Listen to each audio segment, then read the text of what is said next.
오늘 말씀의 제목은 양다리를 걸치는 우리들이 됩니다. 양다리를 걸친다는 겁니다. 어떻게 보면 굉장히 부정적인 내용이 되는데 사실은 그렇지 않습니다. 우리가 양다리 걸친다고 할 때 그 개념은 위선적이거나 이중적일 때 우리는 양다리를 걸친다라는 그런 표현을 씁니다.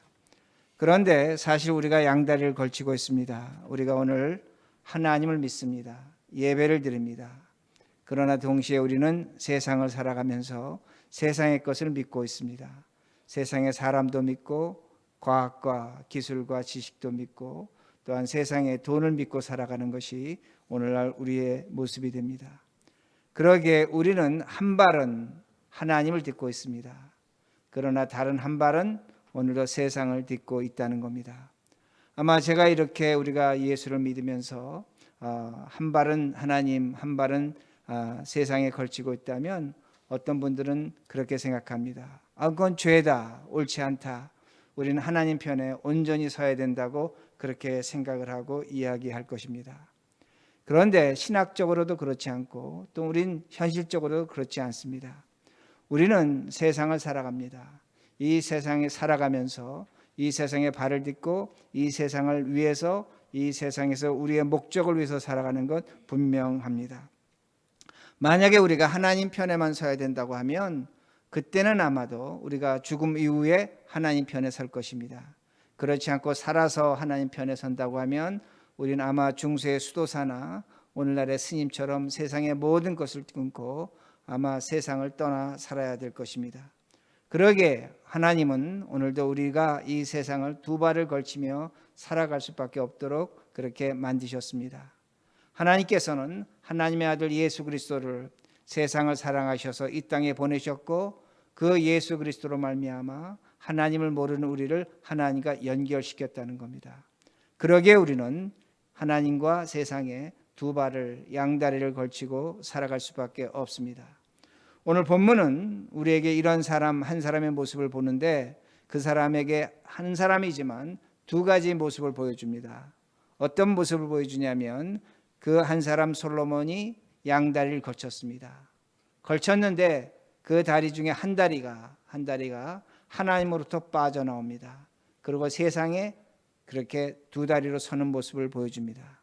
그러기에 우리는 그 모습을 보면서 어떤 생각을 해야 되냐면 우리가 비록 양다리를 걸치고 있지만 그 한 다리, 우리의 다리 하나가 세상에서 점차로 빠져나와야 됩니다. 우리는 죽을 때까지 세상에 딛고 사는 다리를 빼지는 못합니다.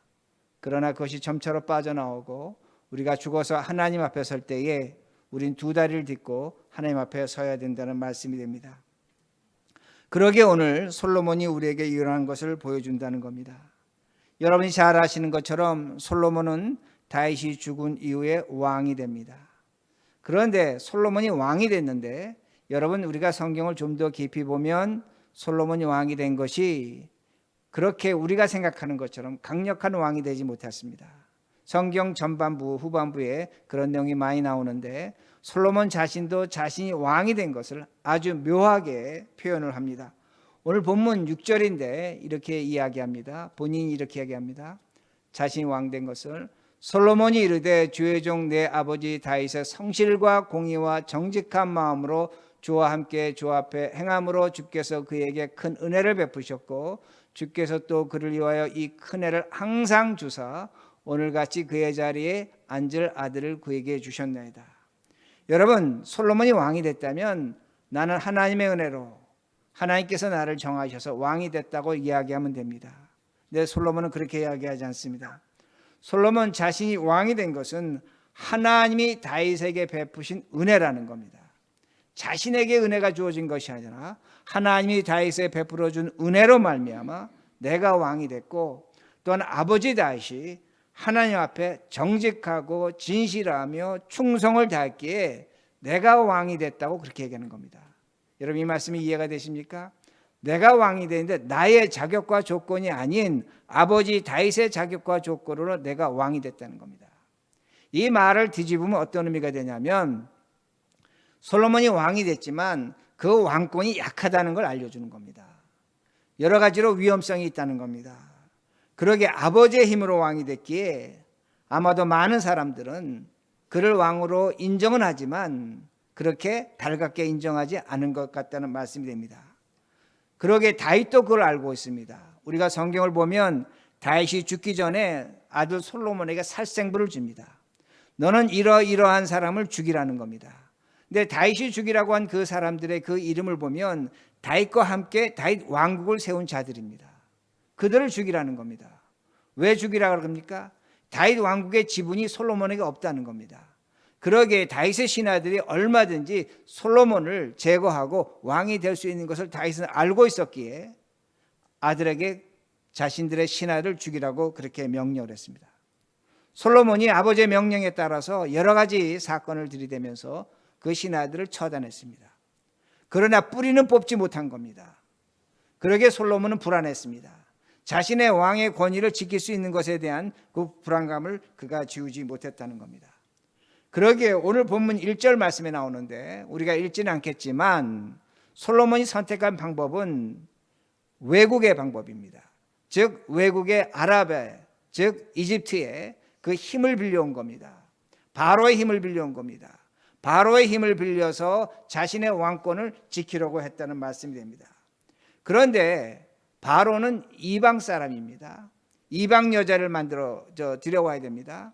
이방 여자를 들어온다는 건 하나님께서 가장 싫어하신 일이 됩니다. 왜냐하면 우상을 들여오기 때문입니다. 하나님이 원하지 않는 것입니다. 솔로몬은 그거 알고 있습니다. 그럼에도 불구하고 자신의 왕권을 지키려면 자신의 힘으로 되지 않게 외부의 힘을 빌려와야 되기 때문에 그는 애굽의 공주와 결혼을 했다는 말씀이 됩니다. 그런데 솔로몬은 하나님을 사랑했는가 합니다. 솔로몬은 하나님도 사랑했습니다. 3절입니다. 우리 3절 말씀을 읽겠습니다. 3절 말씀. 솔로몬이 여호와를 사랑하고 그의 아버지 다윗의 법도를 행하였으나 산당에서 제사하며 분향하더라. 솔로몬은 하나님을 사랑했습니다. 아버지 다윗이 사랑한 것처럼 하나님을 사랑했다는 겁니다. 이 말씀은 어떤 의미가 되냐면 솔로몬이 하나님을 진심으로 사랑했다는 겁니다. 그런데 그는 양다리를 걸치고 있습니다. 어떤 양다리를 걸치고 있냐면 하나님을 진심으로 아버지처럼 다윗처럼 사랑하지만 그는 이방의 힘, 우상의 힘을 빌릴 수밖에 없다는 겁니다. 세상의 힘을 빌릴 수밖에 없다는 겁니다. 이 말씀은 우리도 마찬가지입니다. 우리도 하나님 사랑합니다. 그러게 예배를 드립니다. 여러분 모두 하나님을 사랑합니다. 그러기에 예배를 드리지만 우리는 오늘도 세상에 나가서 세상을 사랑할 수밖에 없습니다. 세상의 돈을 사랑할 수밖에 없습니다. 세상의 힘을 의지할 수밖에 없다는 겁니다. 우리가 세상에서 갖추어야 될 명예와 지식과 권위를 우린 세상에서 얻을 수밖에 없다는 겁니다. 그러기에 우리는 하나님을 사랑합니다. 근데 제가 한마디로 세상을 사랑한다면 세상의 돈도 사랑한다는 겁니다. 여러분 중에 나는 돈 사랑하지 않습니다. 그렇게 말하지 마십시오. 나는 하나님만 사랑합니다. 다시 말씀드립니다. 우린 그렇게 살 수 없습니다. 우린 우리의 자신을 인정해야 된다는 겁니다. 우린 세상에서 돈의 힘 없이 살 수 없습니다. 세상의 지식 없이 세상의 힘 없이 살 수 없다는 겁니다. 이것을 인정해야 된다는 겁니다.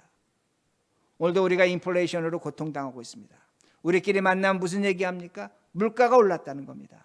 하나님보다 우리가 걱정하는 것이 뭐냐면 물가 올랐다는 겁니다. 모기지 걱정해야 되고 렌트 걱정해야 되고 아이들 학비 걱정해야 됩니다. 세상의 힘, 돈 없이 살 수 없다는 것을 우리 스스로 인정하고 있다는 겁니다. 그러기에 돈은 많은 문제를 해결합니다. 이건 사실입니다. 더 나아가서 세상은 뭐라고 얘기합니까? 돈은 죽은 자도 살려낸다고 그렇게 말하는 겁니다. 그러기에 우리는 한 발은 지금 예배를 드리는 것처럼 하나님께 담고 있습니다. 하나님께 걸치고 있다는 겁니다. 그러나 다른 한 발은 우리 오늘도 세상의 돈에 걸치고 있다는 것을 분명히 이해하셔야 됩니다. 그러면서 우리는 예배를 드리는 겁니다. 그러게 4절 말씀을 보면 솔로몬이 하나님 앞에 1,000번제를 드렸습니다. 말씀이 나옵니다. 이에 왕이 제사하러 기브온으로 가니 거기는 산당이 큼이라. 솔로몬이 그 제단에서 1,000번제를 드렸더니 솔로몬이 1,000번의 제사를 드렸습니다. 저 말씀은 솔로몬이 1000번의 제사를 드렸다는 것도 되지만 1000개의 제물을 1000마리의 제물을 한꺼번에 드렸다는 말씀도 됩니다. 여러분도 솔로몬과 똑같습니다. 우리도 솔로몬 못지않게 하나님에게 1000번 이상의 제사를 드렸습니다. 1000번 이상의 예배를 드렸습니다. 그리고 우리도 1000마리의 제물을 드렸습니다.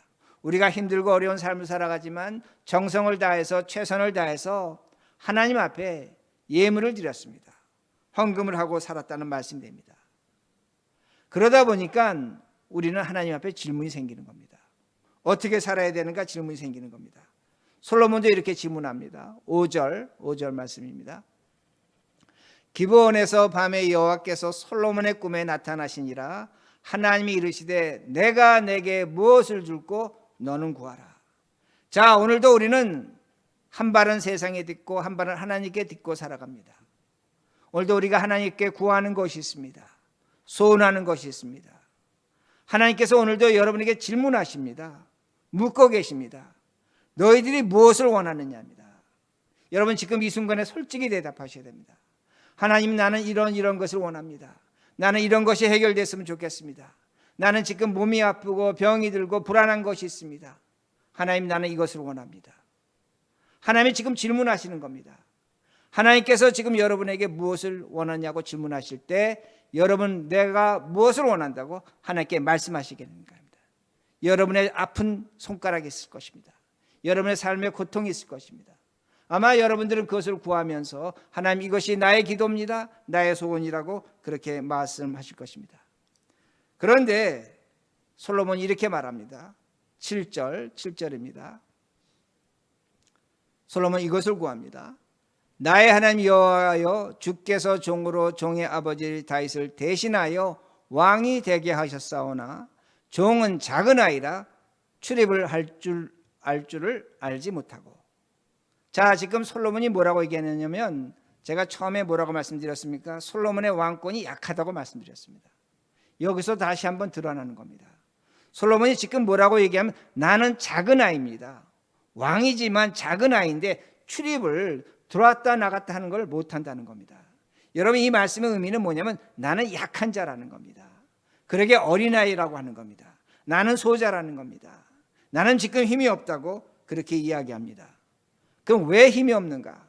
그 이유가 나옵니다. 8절. 왕께서 택하신 백성 가운데 있나이다. 그들은 큰 백성이라 수요가 많아서 셀 수도 없고 기록할 수도 없나이다. 지금 솔로몬이 얘기하는 것이 뭐냐면, 내가 약한 자인데 내가 대할 상대가 있는데 그들은 큰 백성이라는 겁니다. 근데 그 큰 백성이 한두 사람이 아니라 내가 셀 수 없을 정도로 많다고 그렇게 얘기하는 겁니다. 여러분, 7절에서 작은 아이라는 것을 영어 번역을 보면 A little child입니다.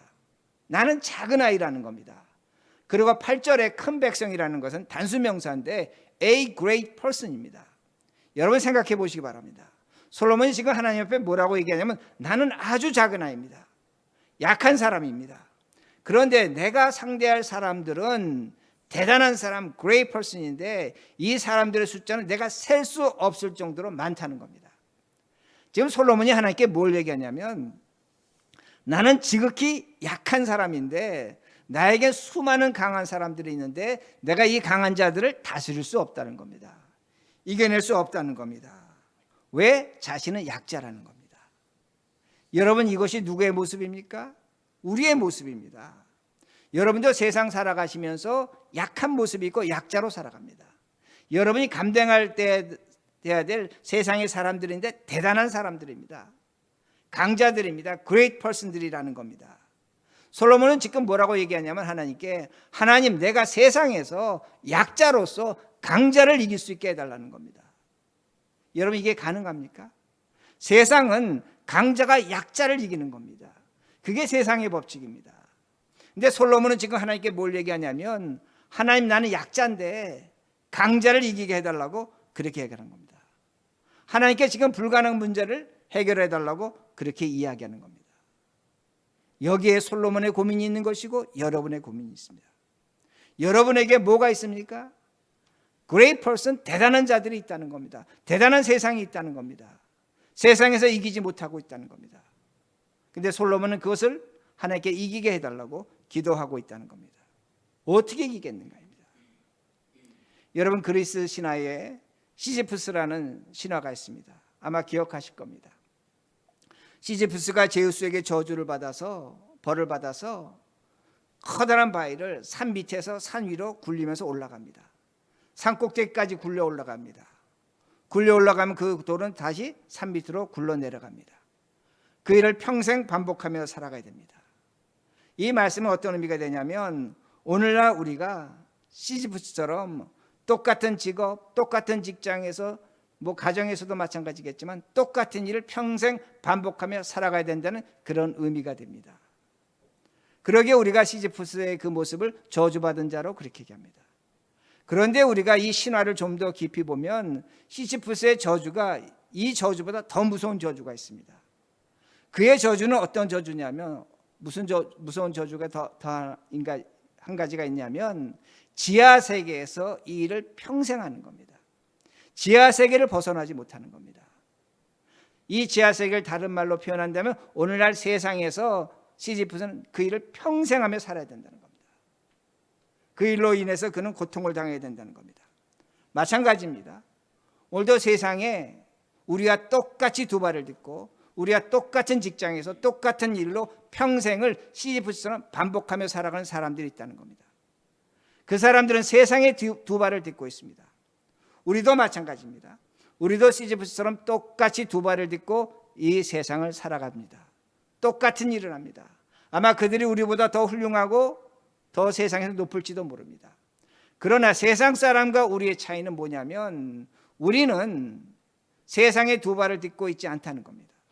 한 발은 하나님께 딛고 한 발은 세상에 딛고 있다는 겁니다. 그러기에 우리에게 주어진 특권과 영광이 뭐냐면, 하늘의 생각을 할 수 있는 겁니다. 하나님 생각할 수 있는 겁니다. 영적을 생각할 수 있다는 겁니다. 이것이 세상의 약자로서, 리틀 차일드로서 세상의 강대한 자, 위대한 자를 이길 수 있는 방법이라는 겁니다. 세상은 우리보다 월등합니다. 그런데 우리가 갖고 있는 가장 큰 특권, 영광, 승리의 조건은 뭐냐면, 세상 사람과 다르게 우리는 한 발을 하나님께 딛고 있고 한 발을 세상에 딛고 있다는 겁니다. 그러게 9절에 이렇게 말씀이 나옵니다. 9절, 누가 주의 이 많은 백성을 재판할 수 있사오리까? 듣는 마음을 종에게 주사 주의 백성을 재판하여 선악을 분별하게 하옵소서. 자, 하나님께서 솔로몬에게 너의 기도의 제목을, 너의 소원을 말하라고 합니다. 그런데 솔로몬이 이야기합니다.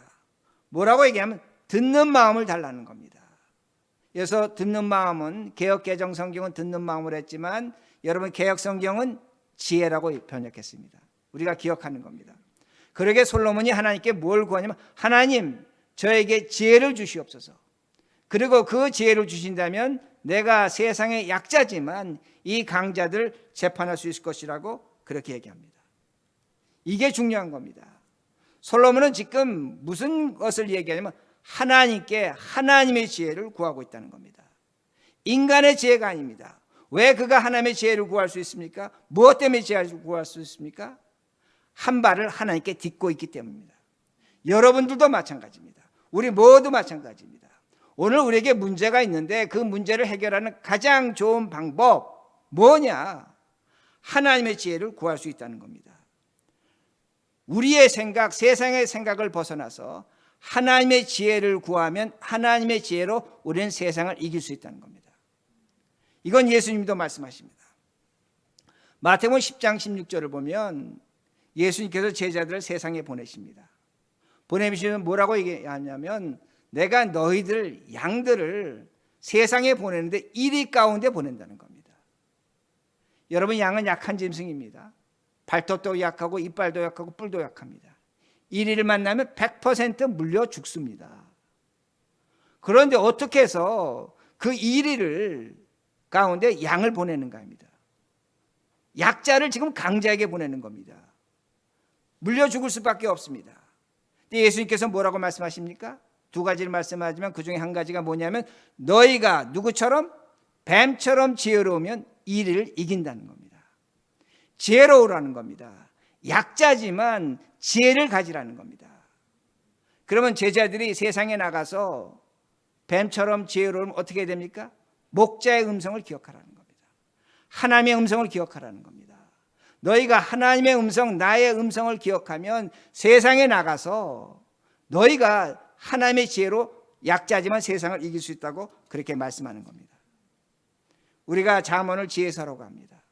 제가 잠언을 말씀을 준비하면서 찾아보니까 약자가 강자를 이기는 것을 잠언이 두 군데서 말씀합니다. 첫 번째는 뭐라고 가르쳐 주냐면 너가 약자라면 강자와 싸울 때에 제비뽑기를 권하라는 겁니다. 맞는 말씀입니다. 약자가 강자와 싸우면 100% 지죠. 그런데 그 강자에게 우리 제비뽑기 하자. 승률이 몇 퍼센트로 올라갑니까? 반반으로 되는 겁니다. 잠언이 그 지혜를 가르쳐 줍니다. 그리고 또 한 가지는 무슨 지혜를 가르쳐 주냐면 너가 약자라면 지혜로운 차를 찾아가서 그 말을 듣고 강자와 싸우라고 그렇게 가르쳐 줍니다. 그런데 이것이 과연 우리의 모든 문제를 해결할 수 있는가입니다. 우리가 해결할 수 있는 방법이 있습니다. 약자지만 예수 그리스도와 함께 해결할 수 있는 방법이 있다는 겁니다. 여러분 구약 성경과 신약 성경을 통해서 약자는 누구냐면 어린아이와 과부와 길 가는 나그네입니다. 이게 성경이 가르쳐주는 약자입니다. 유대인들은 이 세 사람만 도와주고 이 세 사람의 삶을 살펴주면 하나님께 구원이 있다고 그렇게 믿는 것이 유대인의 구원관입니다. 자, 성경은 약자가 있다는 겁니다. 근데 그 약자가 어린아이라는 겁니다. 그러게 예수님께서 뭐라고 말씀하십니까? 어린아이들이 내게 오는 걸 막지 말라는 겁니다. 그 다음에 천국이 저들의 것이다. 여러분 왜 그렇게 말씀하시는 줄 아십니까? 어린아이이기 때문에 천국 간다는 게 아닙니다. 저들은 약자이기 때문에 내가 저들의 삶을 책임진다는 겁니다. 그러게 천국이 저들의 것이라고 그렇게 말씀합니다. 약자는 하나님의 은혜의 특별한 보호와 사랑의 대상이라는 겁니다. 그러면 오늘 우리가 약자가 될 수 있습니다. 어떻게 약자가 되는가 합니다. 제가 머릿돌기에서 수없이 강조했습니다. 여러분이 여러분의 십자가를 지면, 나의 십자가를 지면 우리는 한순간에 약자가 됩니다. 왜 약자가 됩니까? 그 십자가는 나를 죽게 만드는 겁니다. 죽는다는 건 약자라는 겁니다. 힘이 없는 겁니다. 그러게 죽는 겁니다. 그러나 그 십자가를 질 때에 반드시 우리에게 나타나는 것이 하나님의 부활의 생명이라는 겁니다. 우리는 죽는 것 같습니다. 망하는 것 같습니다. 나의 십자가를 내 자존심이 무너지고 자식 앞에서도 무너지고 아내 앞에서 남편 앞에서 무너지는 것 같습니다. 끝나는 것 같습니다. 그런데 그 십자가를 질 때에 나는 사는 길이 열린다는 겁니다. 누구 위에 사는 길이 열리냐? 하나님이 사는 길을 열려주신다는 것을 분명히 가르쳐 줍니다. 그럴 때에 우리는 세상을 이기는 겁니다. 약자로서 강자를 이기는 것은 다른 방법이 아니라는 겁니다. 잠언이 가르쳐준 방법도 있지만은 오늘 우리가 선택해야 될 것은 뭡니까? 나의 십자가입니다. 여러분의 십자가입니다. 여러분이 오늘도 갖고 있는 그 문제를 이겨내려면 길은 없습니다. 오로지 한 길입니다. 나의 십자가라는 겁니다. 그럴 때 우리는 세상을 이길 수 있다는 겁니다.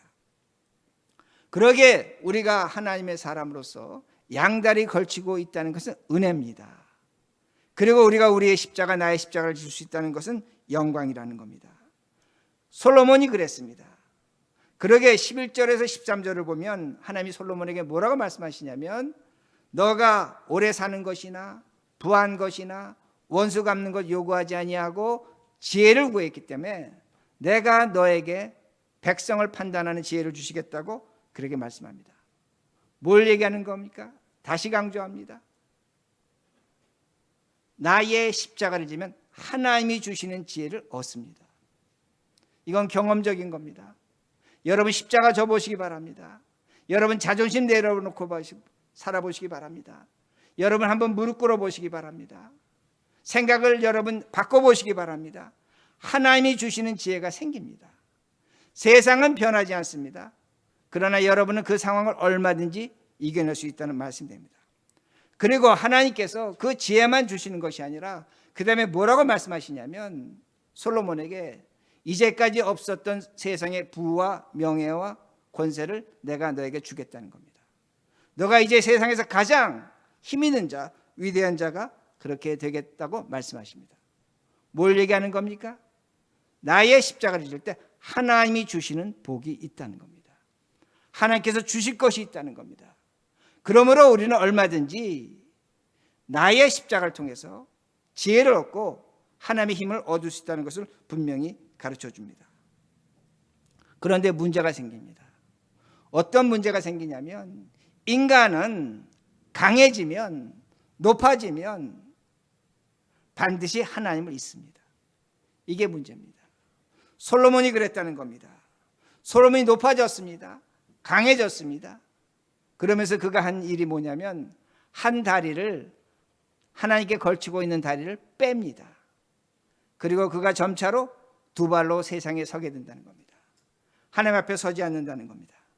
열왕기상 11장을 보면 솔로몬의 후궁이 700명입니다.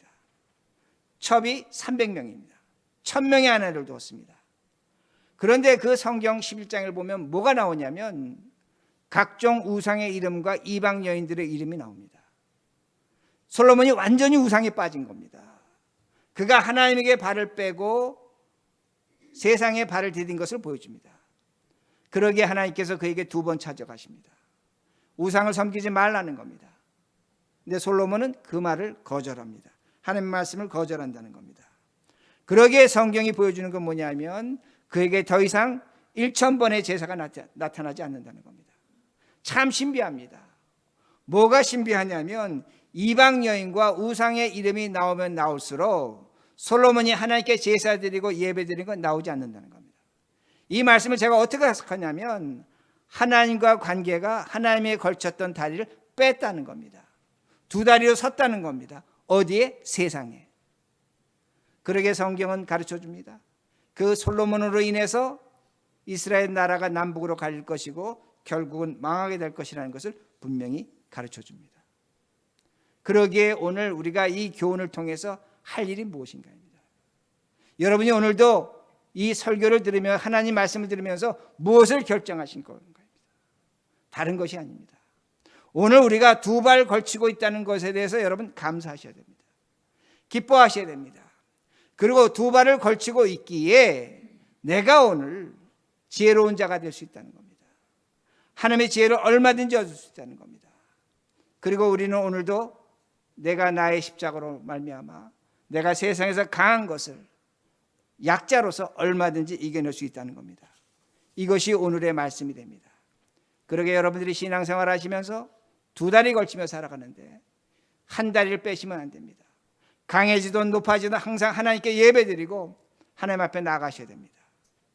그리고 하나님의 지혜를 구하시고 그 지혜로 약자로서 세상을 이기는 우리 모두가 되기를 간절히 바랍니다.